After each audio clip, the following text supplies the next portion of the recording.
अस्सलाम वालेकुम। मेरियां दो बच्चियां न ते एक बच्चा है, वो नशे है। घर दे हालात बड़े खराब हैं पे ते बड़ी गरीबी है पे। मैं बच्चियां दी शादी करनी है ते मेरे नाल कोई तावन करो।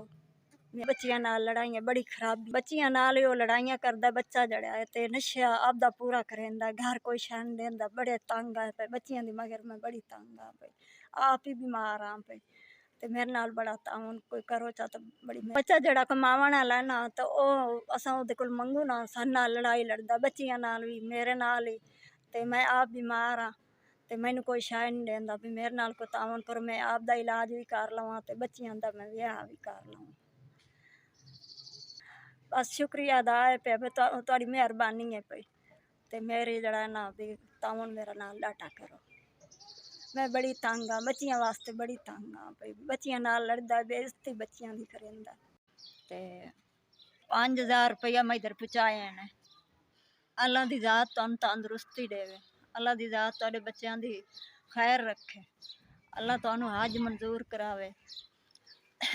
पैसे मैं आपदा इलाज करवावना, मैं बीमार हाँ भी डाटी ते मेरा मैदे दा मसला है ते उडू जड़ा है ना भी दसेंदे ना शुगर दा मसला है पे। मैं आप दे उत्ते पैसे लावने, मेरा जड़ा है ना इहदे नाल मेरा इलाज होवे सी ते मैं जड़ा है ना तुहाडे उत्ते बड़ी राजी हाँ। अल्लाह तुहानू तंदुरुस्ती देवे, अल्लाह खैर रखे तुहाडी ते तुहाडे मजबूर हो ते आया से तुहाडे उत्ते राजी हाँ पे। शुक्रिया अदा करने आ तुहाडे उत्ते ते बड़ी मेहरबानी है तुहाडी। SVS इन्ना 5000 रुपया पहुँचाए। अल्लाह दी जात जड़ा है ना तुहानू तंदुरुस्ती देवे, अल्लाह खैर रखे तुहाडे, अल्लाह तुहाडे बच्चों दी खैर रखे, अल्लाह तुहानू ढेर देवे। दूर आसे ते मैं इलाजा वास्ते लैन तुहाडे कोल, बड़ी मेहरबानी तुहाडी। सारियां दा भला करे ते अल्लाह जड़ा तुहानू तंदुरुस्ती देवे।